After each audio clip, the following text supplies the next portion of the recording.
Bismillahirrahmanirrahim. Assalamualaikum warahmatullahi wabarakatuh.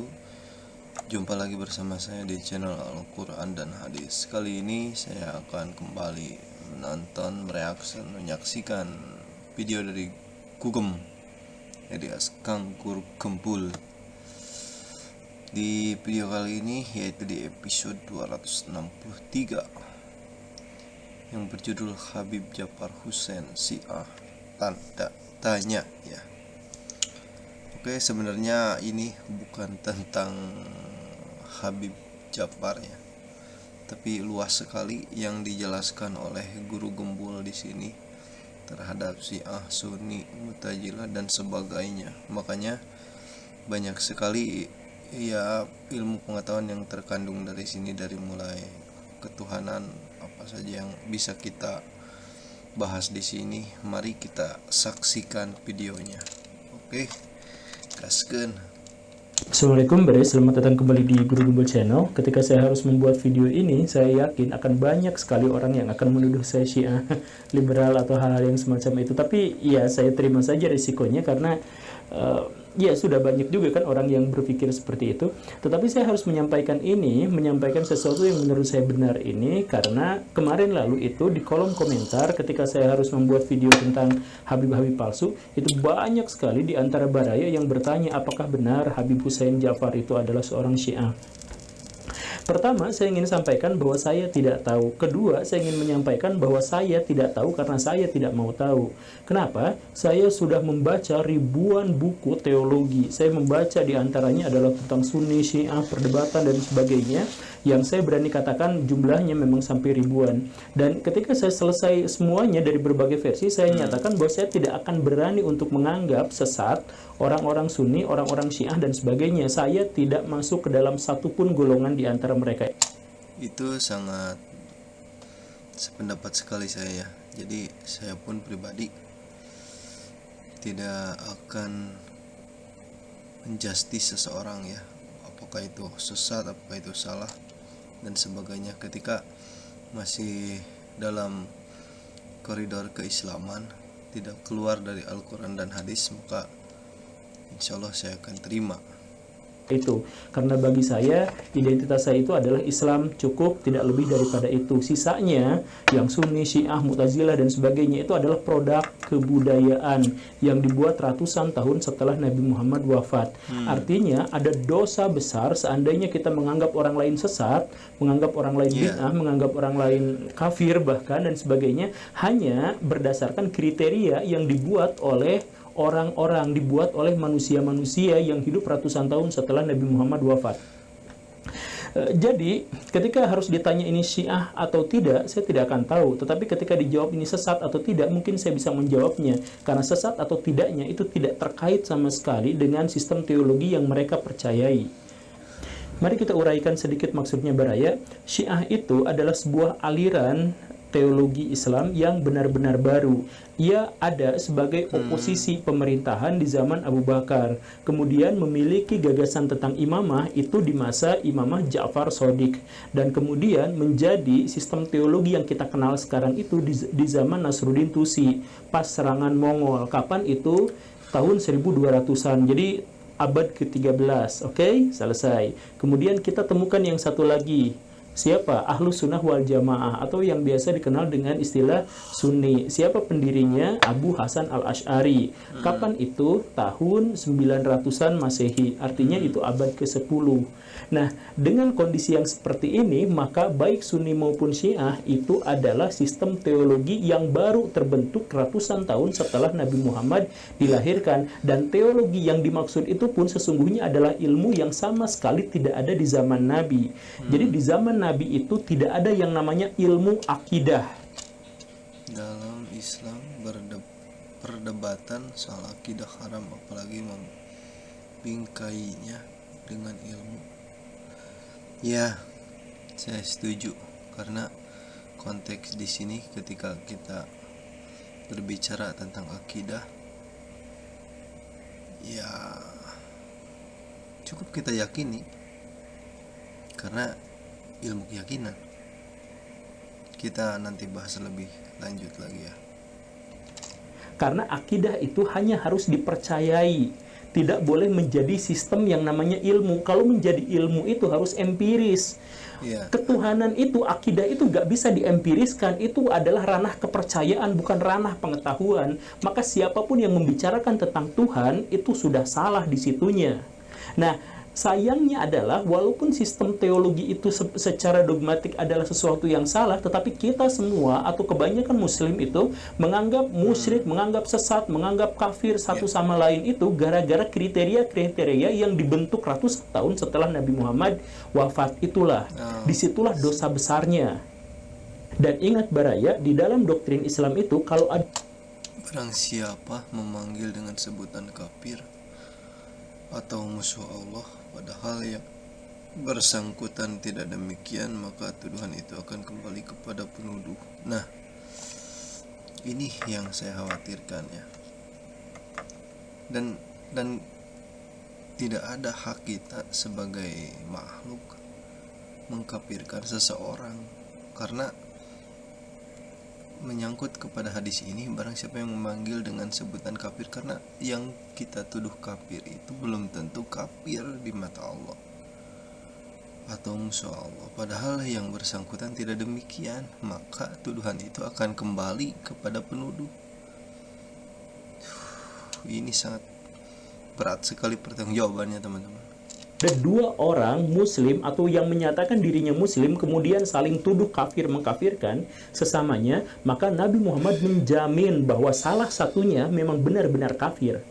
Artinya saya menuduh orang lain kafir karena dia Syiah misalkan, ternyata dia tidak kafir di depan Allah, maka sayalah yang menjadi kafir itu. Jadi label takfiri itu, label mengkafirkan orang lain itu sama sekali dilarang dalam agama Islam. Nah, kemudian kelanjutannya adalah bahwa Nabi Muhammad sendiri memang pernah mengatakan bahwa umat Islam itu akan hancur seperti umat-umat sebelumnya gara-gara sifat asobiyah. Asobiyah itu apa? Fanatik buta terhadap kelompoknya. Jadi orang-orang Islam itu nanti akan bikin kelompok-kelompok, kelompok ini, kelompok itu, kelompok ini, kelompok itu. Kemudian mereka asobiah, mereka fanatik terhadap kelompoknya. Mereka menganggap kelompok yang lainnya itu salah dan sebagainya. Nah, Islam hancur itu gara-gara itu, dan Nabi memang sudah meramalkan sejak zaman dulu akan menjadi seperti itu. Maka siapapun di antara baraya yang ikut-ikutan dalam kelompok itu kemudian asobiah dan mengkafir-kafirkan orang lain, dialah barayalah yang sudah menghancurkan Islam dari dalam menurut Nabi Muhammad sendiri. Karena menurut Nabi Muhammad itu, atau menurut di dalam Al-Quran disebutkan bahwa setiap orang itu, setiap yang namanya muslim itu harus bersatu padu, jangan tercerai berai. Kan begitu, tetaplah ada dalam satu jamaah. Nah, jadi satu jamaah itu maksudnya adalah tetaplah dalam satu persatuan walaupun berbeda pendapat. Nah, yang unik itu adalah orang-orang Sunni.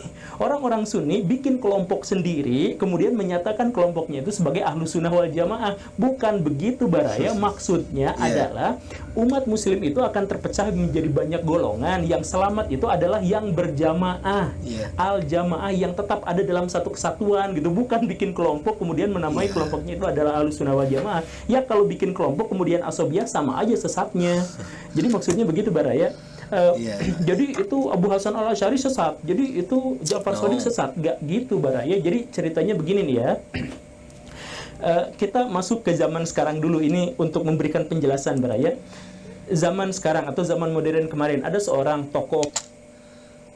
Ini tips atau trik ya, ketika kita mendengarkan penjelasan dari siapapun gitu, entah itu dari siapapun, tidak terbatas gitu, termasuk dari guru gembul. Mari kita kosongkan dulu pikiran-pikiran yang sudah ada gitu, kita terima dulu, kita cerna dulu dengan baik ya, agar kita tidak langsung menyalahkan apa yang disampaikan oleh beliau, supaya kita bisa menerima. Karena kalau kita merasa sudah penuh, sudah cukup dalam ilmu pengetahuan, ya nggak akan nerima dari orang lain. Kita tenangkan dulu, santaikan dulu. Di Mesir namanya adalah Syekh Hasan Al-Banna, atau sama pengikutnya disebut Imam Hasan Al-Banna. Siapakah dia? Murid dari Rashid Ridho. Rashid Ridho itu adalah seorang Salafi. Tapi Rashid Ridho itu unik karena gurunya itu adalah seorang yang sangat liberal, Muhammad Abduh. Dan Muhammad Abduh itu adalah murid dari seorang Syiah yang melakukan taqiyah. namanya adalah Jamaluddin Al-Afghani. Nah, Hasan Al-Banna itu adalah murid dari guru-guru yang beraneka ragam seperti itu. Tetapi alih-alih menyadari bahwa dia harus melepaskan ikatan dengan guru-guru itu, Hasan Al-Banna malah berpikir bahwa gak apa-apa, setiap orang menafsirkan Islam dengan cara yang berbeda, maka saya hargai itu. Maka dia mengatakan tidak ada Sunni, tidak ada Sufi, tidak ada Syiah, tidak ada Mu'tazilah, tidak ada apa, semuanya Islam. Karena guru-gurunya juga beraneka ragam dan semuanya bisa saling bertoleransi dan bisa sama-sama membangun peradaban. Jadi berbeda-beda tetapi ada dalam satu kesatuan. Itulah yang namanya Al-Jamaah. Maka Hasan Al-Banna itu kemudian mendirikan sebuah organisasi yang namanya Al-Ikhwan Al-Muslimun atau Ikhwanul Muslimin, yaitu sebuah gerakan yang mempersatukan seluruh muslim di dalam satu naungan. Walaupun di dalam Ikhwanul Muslimin itu tidak ada mazhab, tidak ada apapun, pokoknya asal bersatu yang namanya Muslim. Tetapi ketika Hasan Al-Banna meninggal, itu pengikut-pengikutnya semuanya langsung jadi menganggap bahwa Ikhwanul Muslimin itu adalah sebuah gerakan mazhab. Ketika datang ke Indonesia, namanya berubah jadi Jamaah Tarbiyah, kemudian mendirikan partai namanya PKS. PKS itu pada akhirnya udah menjadi mazhab tersendiri lagi gitu. Padahal ide gagasan Al-Banna itu adalah tidak bikin mazhab, tapi bikin kesatuan. Pengikut-pengikutnya malah bikin mazhab seperti itu. Nah, kasus seperti ini adalah kasus yang sama seperti cerita dari Ahlus Sunnah wal Jamaah atau Abu Hasan Al-Asy'ari. Abu Hasan Al-Asy'ari itu pada waktu itu melihat bahwa di dunia Islam itu ada kelompok yang namanya Hanabilah, orang yang sangat ketat menjaga tradisi Ahmad bin Hambal, dan ada orang Mu'tazilah. Dua-duanya menurut dia itu ekstrim. Maka Abu Hasan Al-Asy'ari kemudian berusaha untuk mempersatukan seluruh kaum muslimin dan akhirnya terciptalah yang namanya Asy'ariyah dan kemudian diikuti oleh ulama-ulama yang selanjutnya sampai puncaknya di zaman Al-Ghazali. Nah, jadi maksudnya Baraya, dia itu, Abu Hasan itu berusaha untuk mempersatukan, tetapi anak-anak cucunya malah jadi mazhab tersendiri. Jadi yang salah itu bukan ulama-ulamanya itu, bukan tokoh-tokohnya itu, tetapi masyarakat awam yang mengikutinya. Contoh yang lain, misalkan kan kemarin juga di kolom komentar ada pertanyaan, aduh ini petasan. Kalau bikin kelompok itu adalah salah, kenapa imam-imam malah bikin kelompok? Nah, ini pertanyaan yang sangat baik. Jawabannya sebenarnya adalah bahwa imam-imam itu tidak pernah berniat untuk mendirikan kelompok. Jadi ceritanya seperti ini. Misalnya, Imam Syafi'i. Imam Syafi'i itu tidak pernah mengaku dirinya imam. Tidak pernah dan tidak akan ada satupun imam di zaman dulu yang mengaku dirinya imam, apalagi imam besar ya. Nah, Imam Syafi'i itu dia mengeluarkan fatwa, mengeluarkan pendapat, mengeluarkan pikirannya sendiri karena ditanya.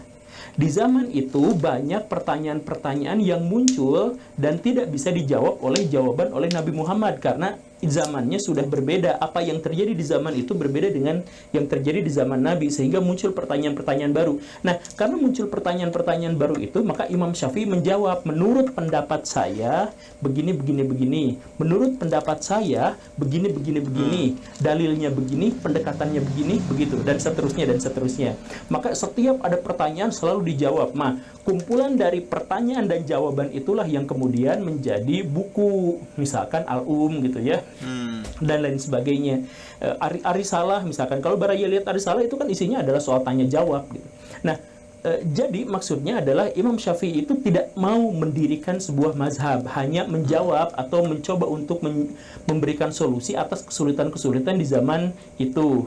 Nah, tetapi kemudian pengikut-pengikutnya malah mendirikan mazhab sendiri dan mengangkat Imam Syafi'i sebagai imam mazhabnya. Padahal Imam Syafi'i tidak pernah bilang atau tidak pernah pengen jadi imam mazhab. Setiap atau sering kali dia ngomong dan dia selalu menekankan, ini pendapat saya pribadi, saya bisa benar, saya bisa salah. Silahkan cross check dengan pendapat lain, silahkan ambil yang paling dekat dengan Quran dan Sunnah. Selalu dikatakan seperti itu.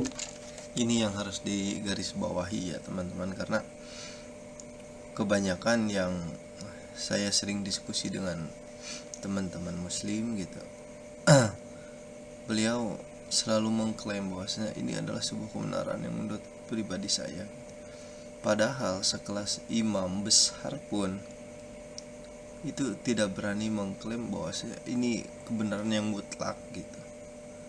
Bahkan selalu dikuatkan bahwasanya bisa benar bisa salah. Nah, terkadang ya termasuk teman-teman saya juga ada sebagian yang ini yakin benar, jadi fanatik, arahnya jadi ke fanatik gitu. Itu sangat kurang baik ya, karena gak akan nerima solusi dari yang lain gitu, karena sudah merasa dirinya paling baik, dirinya paling benar. Tetapi kalau memang benar mencari kebenaran, itu gak akan merasa dirinya paling benar, paling baik dan sebagainya. Karena imam besar sekalipun tidak melabeli apa yang dia ucapkan itu benar secara mutlak ya.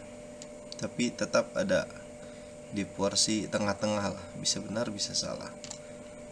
Silahkan kalian pilih mana yang lebih dekat dengan Al-Quran dan hadis. Tetap acuannya Al-Quran dan hadis ya. Datang ke Imam Abu Hanifah, pendapat saya itu haram diikuti kalau kalian tidak tahu dari mana latar saya mendapatkan kesimpulan ini.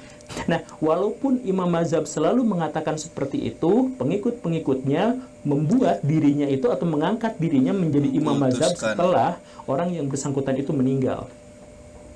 Jadi maksudnya selalu ada kesalahpahaman di sini antara orang yang diikuti dengan orang yang mengikutinya. Saya ini mah ya tidak berarti membandingkan saya dengan ulama-ulama besar di masa lampau, cuman maksudnya ini mah contoh kecil aja. Saya di sini selalu mengatakan jangan percaya pada apa yang saya katakan 100%. Silakan cross check, saya tampilkan bukunya, saya tampilkan sumbernya, silakan baca. Saya itu hanya guru, saya itu manusia biasa, bisa salah, bisa benar. Saya tidak pernah sekalipun dalam satu pun episode mengklaim kebenaran. Kan seperti itu, saya selalu katakan seperti itu. Nah, tetapi tetap aja ada orang yang saya ngefans sama guru gembul dan sebagainya. Enggak, Baraya, please jangan seperti itu ya. Kalau mau ngefanslah pada sebuah gagasan yang Baraya ciptakan sendiri. Mandirilah secara intelektual. Saya hanya membantu saja Baraya untuk belajar berpikir sedikit demi sedikit sejauh apa yang saya tahu. Jangan ya, tapi ya pandangan saya untuk perihal yang Guru Gembul sampaikan ya, itu kalau menurut saya gitu, rasa terima kasih saya gitu terhadap apa yang dikemukakan atau disampaikan oleh Guru Gembul gitu. Karena sebelumnya mungkin teman-teman yang lain juga atau saya pribadi khususnya sebelumnya belum pernah mendengarkan penyampaian seperti itu. Misalkan ucapan terima kasih saya sebagai pendengar, maka saya anggaplah ngefans sama Guru Gembul. Mungkin seperti itu secara sederhananya ya. Fanatik sama sekali. Nah, begitu. Tetapi fenomena seperti ini itu adalah sesuatu yang sangat umum terjadi di dunia Islam, sehingga orang Sunni, orang Syiah yang sesungguhnya generasi awalnya tidak pernah berpikir ke arah mendirikan mazhab, malah mendirikan mazhab. Jadi Habib Hussein Jafar itu Sunni atau Syiah? Ya, nggak usah pedulikan itu juga, bodoh amat Baraya. Yang paling penting itu adalah bahwa dia tidak melakukan kemaksiatan kepada manusia, dia tidak mengajarkan kebencian, dia tidak merampok, tidak menipu, tidak mengatasnamakan Nabi, tidak mengatasnamakan Tuhan setiap kali dia melakukan kesalahan dan sebagainya. Ya, itu saja sudah cukup. Loh, kok bisa gitu? Itu kan akidahnya beda. Kata siapa akidahnya beda? Akidah yang beda itu adalah akidah buatan manusia, itu beda. Sebab akidah yang diturunkan melalui wahyu kepada Nabi Muhammad itu adalah akidah yang tidak bisa diperdebatkan. Karena tidak bisa dipertanyakan, gak usah dipertanyakan. Kan begitu ya. Jadi makanya ini pula lah yang melandasi Imam Bukhari itu gak pernah peduli perawi hadis ini dari Syiah, dari Mu'tazilah, dari siapapun, gak peduli. Kalau dia jujur, kalau dia gak pernah maling, kalau dia taat beragama, kalau dia berkarya buat masyarakat dan sebagainya, maka diterima. Tapi itu mazhabnya tutup kuping. Bukhari itu tutup kuping kalau latar belakang perawi hadisnya siapa. Dia terima kalau jujur, dan Imam Bukhari tolak kalau berdusta. Itu saja, selesai. Makanya kitab Bukhari Muslim yang banyak itu ratusan diantaranya itu hadis-hadis Syiah. Ratusan diantaranya hadis-hadis Khawarij, dari Mu'tazilah dan sebagainya. Uniknya hadis dari Imam Sunni, misalkan Abu Hanifah, nggak ada sama sekali di situ. Karena ya kata Imam Bukhari nggak ngaruh soal itu. Makanya Baraya juga abaikan soal yang hal-hal yang semacam itu tuh. Itu mah urusan Tuhan, kita nggak tahu apa-apa soal yang terkait dengan hal-hal yang semacam itu. Kalau ada orang, kalau ada kelompok masyarakat yang menuduh ini kafir, ini apa dan sebagainya, hanya gara-gara dilihat dari latarnya, berarti dia bukan berislam dengan benar. Di dalam Al-Quran, di dalam Sunnah tidak ada satupun ancaman Mu'tazilah pasti masuk neraka. Gak ada ceritanya seperti itu. Ada Syiah, ada Sunni, tidak ada cerita di dalam Quran yang menjelaskan bahwa yang namanya Syiah itu bakal masuk neraka. Gak ada. Yang ada itu adalah kalau baraya sholat habis-habisan, tetapi baraya sama sekali tidak berkontribusi atas upaya untuk mengantaskan kemiskinan, maka baraya hampir pasti masuk neraka. Itu dalilnya jelas. Kalau Tahukah kamu orang yang mendustakan agama, maka itulah orang yang menghardik anak yatim dan tidak mendorong memberi makan orang miskin. Ini sangat jelas, teman-teman. Ya Allah, Gusti Nuh Agung. baraya sudah siap-siap masuk neraka, ngapain mengklaim diri menjadi panitia sorga? Mengkapling-kapling bahwa sorga ini untuk ini, sorga ini untuk ini, jaminan sorga untuk kelompok ini dan sebagainya. Lah, dianya udah hampir masuk neraka gara-gara dia tidak mengentaskan kemiskinan. Jadi kemarin lalu misalkan di Madura itu ada orang-orang Syiah yang diusir dari kampung halamannya, anak-anak kecil, perempuan, orang tua renta diusir dari kampung halamannya, tidak boleh tinggal di situ. Nah, orang yang mengusir itulah, saya berani bersumpah, orang yang mengusir itulah yang salah, yang sesat. Karena dia mengusir manusia, dia bikin orang-orang itu menjadi miskin, dia luntang-lantung sih, orang-orang bayi-bayi itu kebingungan saya harus tinggal di mana dan sebagainya. Nah, itulah orang-orang yang membuat orang fakir miskin, itulah yang sesat. Secara akidah Islam yang sesat itu adalah orang yang seperti itu. Ya ini mah pemahaman sendiri aja baraya, semoga dipahami bersama. Sekali lagi, saya mengklaim, menyatakan diri, mengikrarkan diri bahwa saya tidak akan masuk ke dalam golongan apapun di dalam Islam, karena dalam versi saya sendiri bahwa itu tidak benar. Al-Quran dan Sunnah menjelaskan bahwa berkelompok-kelompok itu tidak boleh. Yang harus itu berjamaah, ada dalam satu kesatuan, kemudian menciptakan peradaban agar kita menjadi rahmatan lil alamin, agar kita menjadi wakil Tuhan di muka bumi. Itu saja misinya. Kalau ada yang bikin kelompok-kelompok, ya silahkan saja urusan mereka. Saya tidak akan berani menyesatkan. Tetapi kalau mereka bikin kelompok-kelompok kemudian ekstrim menganggap hanya kelompoknya saja yang benar, kelompok yang lainnya salah, maka di sanalah ciri orang-orang yang tersesat. Baik baraya, terima kasih, itu saja ya. Terima kasih karena sudah menyimak. Saya Guru Gembul. Assalamualaikum warahmatullahi wabarakatuh. Oke teman-teman, sangat banyak makna yang bisa diambil dalam video kali ini ya, karena itu salah satu prinsip ya saya ya. Mau dari siapapun, ketika itu kebenaran maka wajib kita ambil ya. Tetapi sebaliknya, mau itu dari disebutnya ulama, habaib dan sebagainya, kiai, ustadz, ketika yang disampaikan adalah keburukan atau kejelekan, maka wajib kita tolak. Semoga kita lebih baik daripada hari kemarin. Terima kasih karena sudah menyimak video ini. Assalamualaikum warahmatullahi wabarakatuh.